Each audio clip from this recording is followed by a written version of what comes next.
What's going on, guys? We're going to be swapping our manual windows for some power windows in the off-road 240. My friend Devin, the guy with the blue S13 that had an RB that was reliable for 5 years and then he has an LS that blows up in 2 months, he is going to be trading me his power windows for my manual windows. So I want power windows in this because of the way this cage is set up. If we have this door closed, the little handle right there hits the actual door bar. And that means that with the door closed, we can't open and close the windows. So I want to get power windows so we eliminate that issue. And Devin wants to go to manual windows because he doesn't even use his windows that often. So he just wants to roll them down when he's driving the car, and when he stores it, he just rolls them up and then they're all good. So I've never actually taken the window assembly out. To me, what it looks like is we've got these two down here and we've got two up here.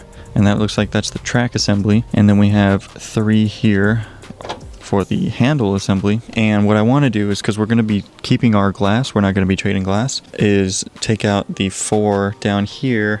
There's 2 there and 2 on this side, taking those out and then taking the glass out. And I actually need to clean up the glass. I accidentally got overspray on our windows. You can see right here we got it on the body and on the windows. I didn't mask off enough. So it's like normal window here and then it's a little bit of bed liner. I'm gonna figure out how to get all of that off. Doesn't look like it's gonna be too hard, but we'll see.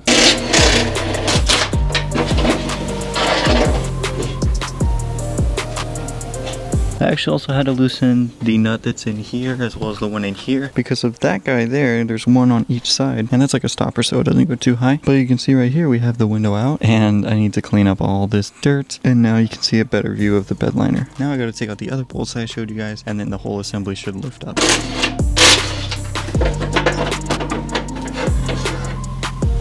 So yeah, that was really easy. It was just these 4 here and then these 3 here.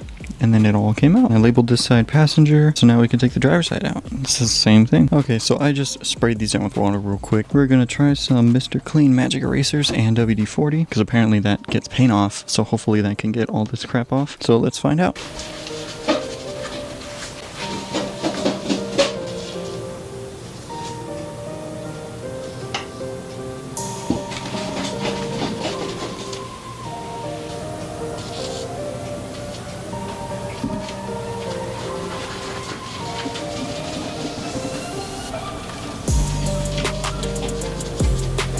So now I can confirm that WD-40 and these Mr. Clean Magic Erasers can get paint off, they can get bed liner off. It was spray can bed liner, so it's basically spray paint. It's looking real nice. And this line is just from the tint. So that window's done, and this is the other window, and this one is all clean as well. Great, so now my windows are clean. So we've done everything that we can at this point. So now I just have to go back up to Devin and get the power window assembly, and I'm not sure when that's gonna be, hopefully soon, but I just wanted to get everything set up. There's not a whole lot that we can do right now. We're still waiting on the AEM fuel pump that went out in the Skyline, and we're waiting for our injectors to get cleaned. They're currently getting cleaned right now, so we don't have to wait too much longer for that. And then once that's done, we can set up a dyno day and get the 240 tuned again. Depending on how long it takes for us to go get the power windows, this video might come out after all that. So we're gonna pick this up once we get the power window assembly.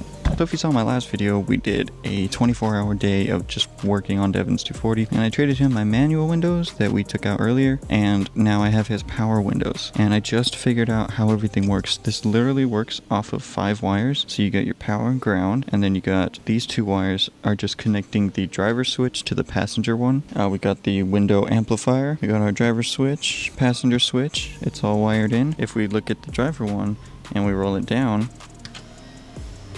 look at that. It goes down and then it goes up. The only thing I don't know is that for some reason I can't seem to get the auto down to work. Like, look.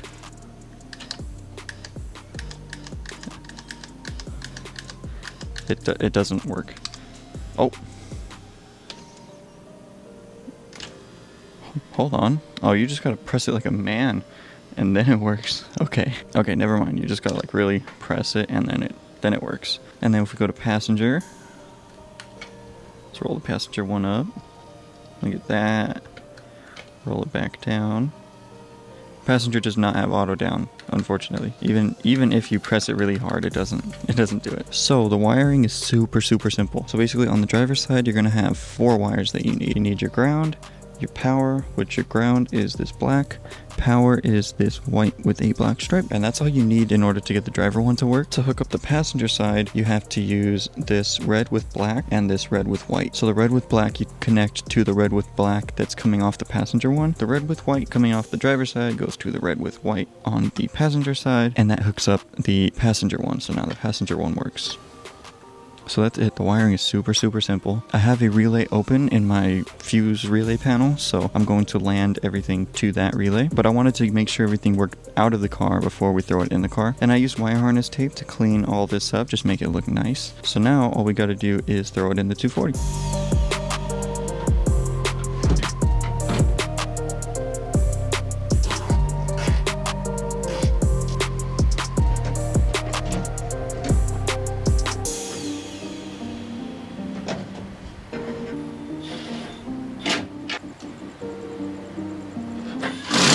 So as you guys just saw, we have working driver's side window.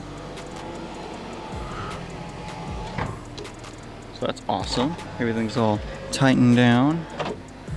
Everything's good to go. The one issue I'm having is I don't know where I want to mount this. I was thinking maybe something like that towards vertical, because I can't do here, because even if I had it flush with this, if we close the door, you could see that room is kind of an issue. So I mean, if I could get it like that, that looks kind of stupid, but I need it somewhere in this area. So this is what I came up with. I have two little pieces of angle that are super short, and I drilled holes in them so we can mount the switch and we can mount it into the door panel. And it's actually pretty sturdy. Flexes a little bit just because this door panel metal is so thin, but it doesn't get in the way of the glass. And I had to angle this down a little bit just so it doesn't interfere with the handle to open the door. Driver's side totally done. Now I gotta do the passenger side. I'll do that off screen and then I will update you guys and go through the wiring one last time. So we're all completely good to go. At first I had both of these on a 10 amp fuse, which was not big enough, because I was closing this one and then I started closing that one and then the fuse popped. So now I have a 15 amp fuse in there and I can run them both and the fuse doesn't pop. So 15 amp fuse is what you need for this. So we're gonna go through the wiring. There are 5 total wires that you need. I know there's only 4 written down. So driver and passenger both have the white with the black stripe. You're going to connect those to a 12 volt power source. And like I said, we used a 15 amp fuse. That's not even a 5, what the fuck. I hope you can read my writing. I write at a first grade level. Power, 15 amp fuse. That's only if you're gonna have just the power windows on one circuit. If you're gonna add more stuff, then obviously you need to get a bigger fuse, but to just the power windows, you can run both windows up and down without blowing the fuse with the 15 amp fuse. So that covers the power. Now we got our negative, which is ground. That's gonna be the solid black wire. And then you've got a red with the black stripe and a red with the white stripe coming off of both sides. You're just gonna connect those two together. Those are just the two wires that allow you to use the passenger windows. So really it's pretty simple once you like break it down and you take out all the unnecessary crap that you're not going to use. You have to have that little like amplifier box that I showed you guys earlier. It will not work without that, so make sure you get that. So that's how you convert your 240 from manual windows to power windows. So hopefully these last long. I know people have some issues with Nissan regulators, but you know, fingers crossed everything works out good for me. I know they worked for a while for Devin. Now that he has my manual windows, he shouldn't have any issues with that. I don't think those ever have any issues. But that is going to be it for this video. Thank you so much for watching. Please leave a like if you did, comment down below, and then hit that subscribe button. I'll see you guys next time. Peace.